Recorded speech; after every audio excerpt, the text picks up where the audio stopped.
Go on.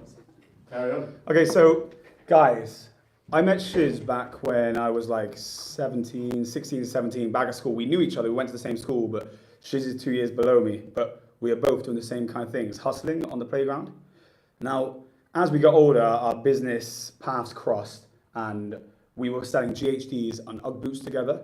Now, I had a preconceived notion on Muslims from back 9/11, you know, as we all did, like the mainstream media. Everyone knows what the MSM is, we'll call them MSM.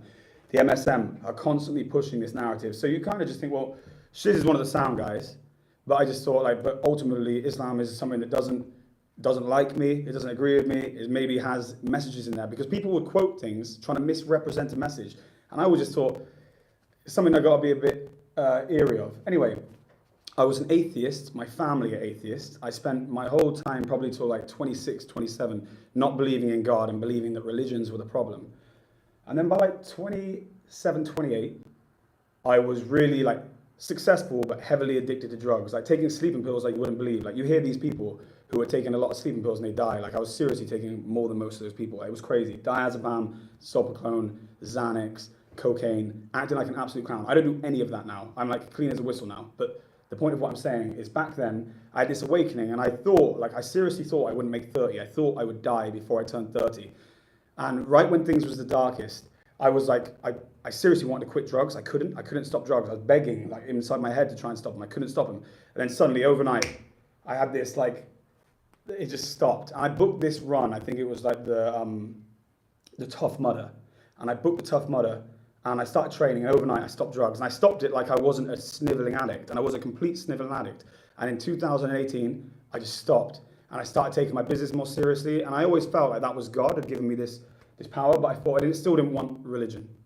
Anyway, I noticed, and I'd had 2 other times in my past. Do you mind if I just ramble? Yeah, can. I had 2 other times in my past where I kind of just thought I was lucky as hell, and I viewed myself as lucky, but I didn't view it as divine, and I'll tell you those situations. First time was when I was 10 weeks old. I had bacterial meningitis, and they thought I was going to die. My dad was even told, my mum and dad, super obviously scared in the hospital or whatever, they tell me the story, that the doctor had said to them, yo, the next 24 hours are critical and we'll see what happens. And they thought I was going to be like 1 in 3 people with bacterial meningitis have life-changing injuries, and loads of people, like they go deaf, they go blind, they lose limbs.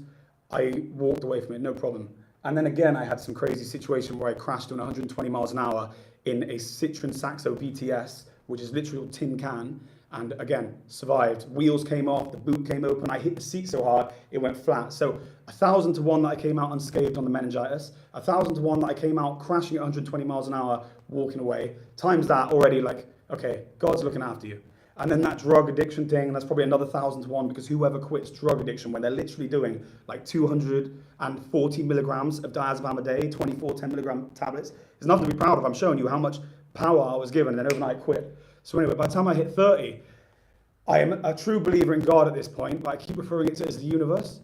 But what I'm seeing is, okay, if I believe in God, I am being lazy, not picking a faith, because I can see what not believing in God is doing to everyone around me. You have like people mutilating themselves, people attacking each other, people doing mad shit. Like you just have to look around London now to see, okay, this is what not believing in God does. Like, it's a degenerative society. It's crazy. So then I said I got to commit to a religion. I saw Islam as a religion I was going to commit to. I was always speaking to Shiz about it. But my thing holding back, and this is what's going to be important to anyone watching this, is I still wanted to drink because my granddad drank every single day nearly, and it was a way that I would connect with him.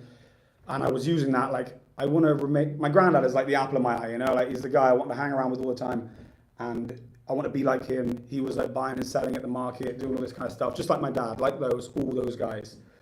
And I didn't want to revert to Islam because I felt like it would wane my connection with him. Plus my granddad's like an old school British guy. He would have thought it was a bit crazy.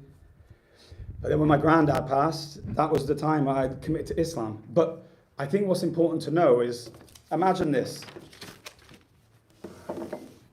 If Islam is a straight line, and this is like you being a good, righteous person, you know, you're looking after your loved ones, you're taking care of everything around you, you're not stealing, you're not cheating, you're not treating your body with disrespect, you're loving everyone around you, you're looking after charity. If that's this, and at the moment you feel like you're here, you shouldn't worry, like, because you could, the whole point is you commit and you suddenly surprise yourself that the things that you thought were so hard suddenly start becoming easier. I thought I would be drinking and continuing to drink, and it would be one of those things where I'd have to be like kind of a moderate Muslim. But the truth is, you get addicted to being on a better path. So I signed on the dotted line, as it were, when I still had a lot more haram. I'm not perfect now, but a lot more haram things I was doing. And I've surprised myself at how quickly I've become a cleaner, better Muslim than I ever thought I would be. Like, even down to the fact, like, I'm not want to mess around in certain ways, which I thought, I will give myself a pass in that way. I won't. So I guess what I'm saying is anyone who's watching this who's like maybe Western, afraid of Islam, and you're thinking, well, yeah, but I wouldn't want to give this up. I couldn't give up bacon sandwiches or whatever nonsense it is you're thinking. Firstly, if you really believe in God, not giving up a bacon sandwich is like is a weak excuse. And I'm not here trying to push it on anyone. I'm just trying to say, I thought I would spread the message because I know a lot of people are like, I'd love to commit. But I can't give up this or I can't give up that. And I'm saying certain things, they're going to be easy. Like, I'm sure you don't love bacon more than you love being connected to God, right? But okay, let's say you're addicted to alcohol. I think that when you commit, it shouldn't be, I'm going to wait until I'm a perfect Muslim to commit. You should look at it like me committing is me holding my hand to be better. And every single day, like, oh, I don't want to do that anymore. I've got some mad ones, bro, and I don't want to scare people away. I don't even listen to music anymore. I don't listen to music because, and that was one of those rules. I'm like, that's a crazy rule. But I feel better for it, you know? And a lot of this crazy stuff that happens in the world when you start to go down a conspiracy, and I know a lot of people who look at this are conspiracy guys. If you're down the conspiracy hole, you're going to come to several awakening, and I don't want to get into it, but you're going to come to awakening where you don't necessarily want to support those industries because you feel that some evil stuff's happening. You just have to look at that P. Diddy stuff. There's a reason, you know? So a lot of those rules are just like, really? You're not listening to music? Nah, you know what? I don't want to support these people who I used to look up to who are actually blowing each other. That's gross. And I say that because there's no way to describe it. Like, I don't mean it in a rap. Why do you want to look up to those people? So you're going to listen with your car? Like, yeah, this is bad. Bro, would you behave that way? No. So why are you looking up to them?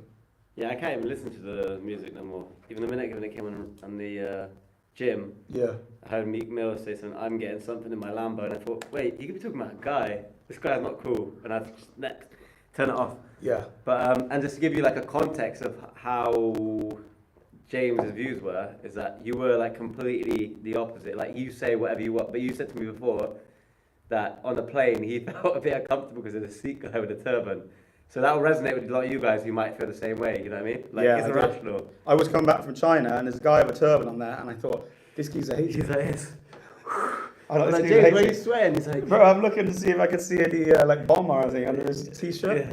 And now, like, that's just mad, bro. He might have even been low-key with like one of those guys like, I'm not racist, I got a Muslim friend. Yeah, I was. And like, me and him, like, that's how crazy it is how opposite and polar he was. So the people who might not resonate think, oh, James is crazy, or he's completely different to me, or he's got a different preconception because he'd be friends with you. But he had the complete opposite thing. Like, I remember once when he was like, I was like, why do you keep doing these sleeping pills? You know what I mean? He's like, depressed. And I was like, I looked at him, I go, you thought religion? Like, God? And he's like, nah, fairy tales for adults. And yeah, that's what I said. like, It's a fairy tales for adults. I said it's a book of fairy tales. After that, I just left it about. I thought that was kind of rude, but whatever, that's his point of view, so I let him be. And then we even had an argument once, didn't we, once? When I was almost like considering not speaking to him. I don't think I've even told him that. But I was at that point, I was like, where I'm heading and where he's heading, like, we're going different paths. Like, I might have to find like another best friend. Because we had quite an intense argument about like a 9/11 thing and invading Iraq. And I was like, you can't invade them, they're backwards, this, that, and the other. And I was like, he's saying some quite rude things that he doesn't realise. And I was friends with a group of people who were all saying the same thing. So I was on a solo, I felt quite isolated.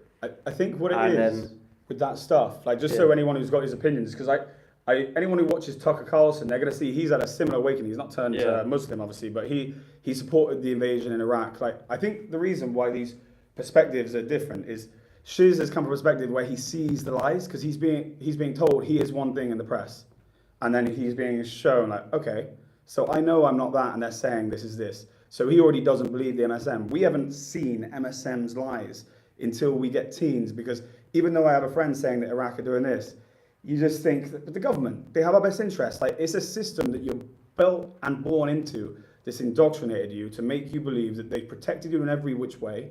The reason why you're alive and everything's great is because you were born here. The reason is because we know better, you don't know better.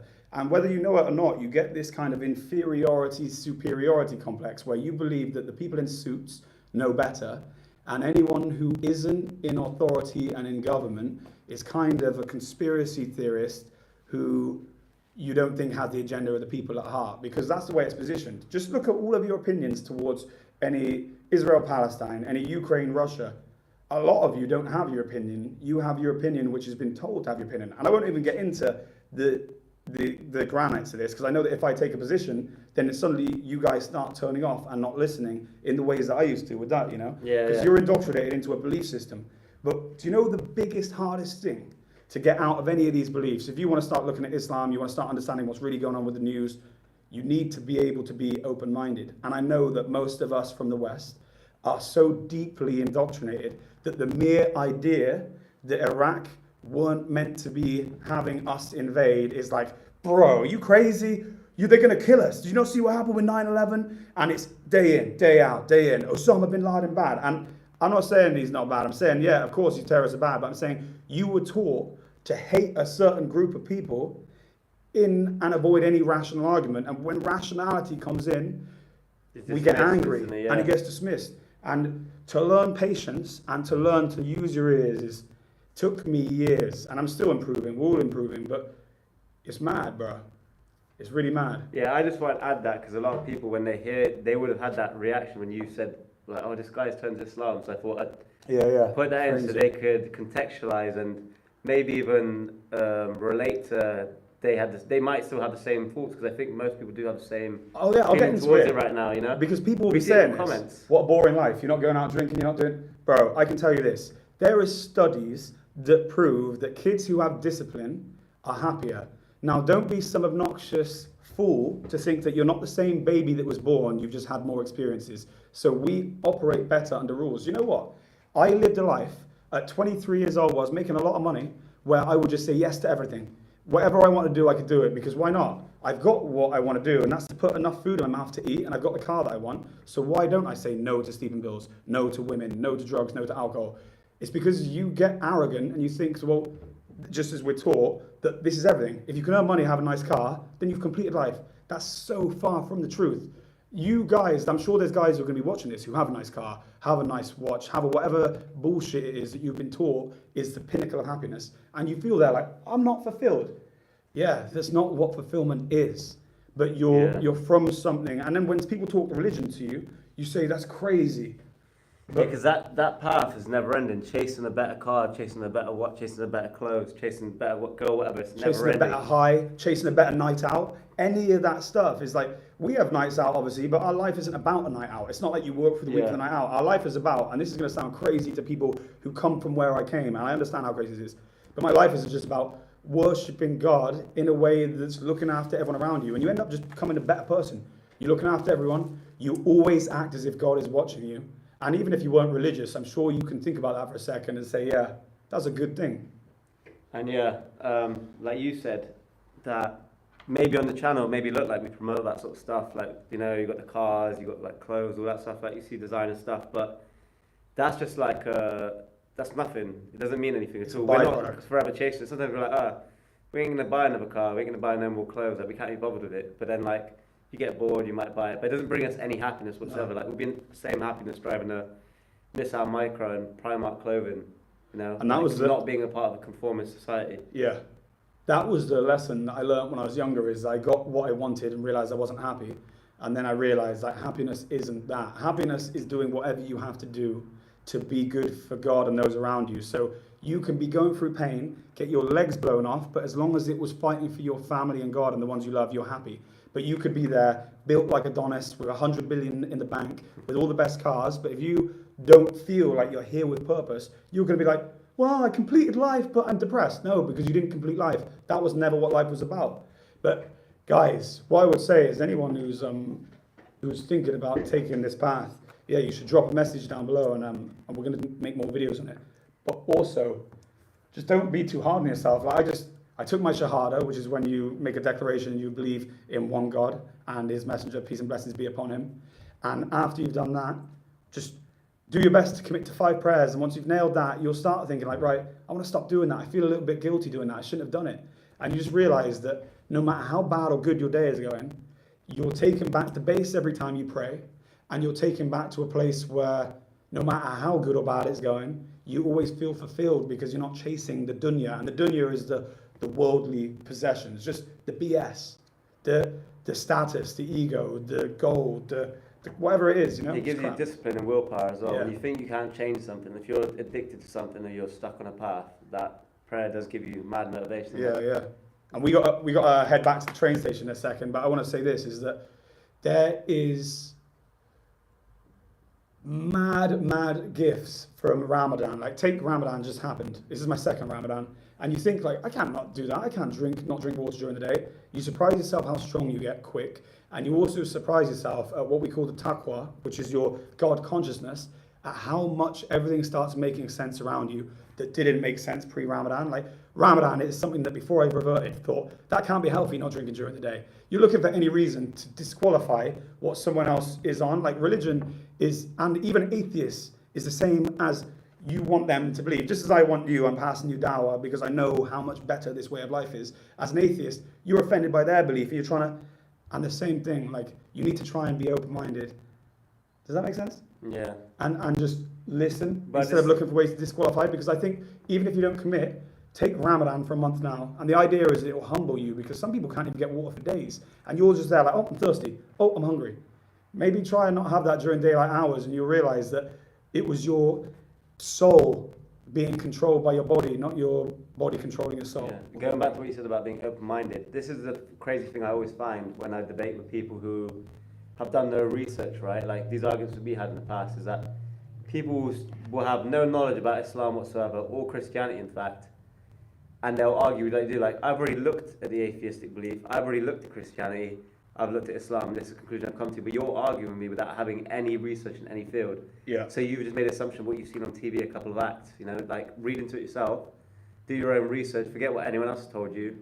I mean, you could watch some scholars' videos if you're lazy, but read into it yourself. That's probably the best way to get your answers if you have some misconceptions, should I say. 100%. And I think that if you don't feel that there's some divinity in there, then maybe you just need a couple more incidents are going to happen in your life, or something bad's going to happen where you're going to be praying there is, and everyone's on their journey. And what I would say is, like, you've got to try and listen open-minded. Don't listen to what I'm saying and be offended right now.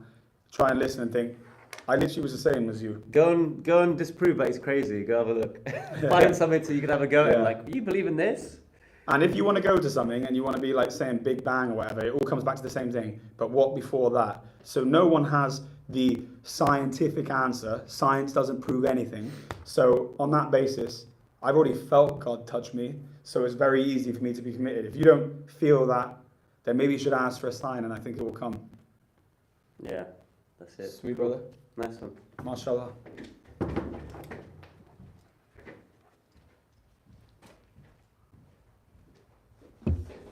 Let me stop this. Oh, it's X.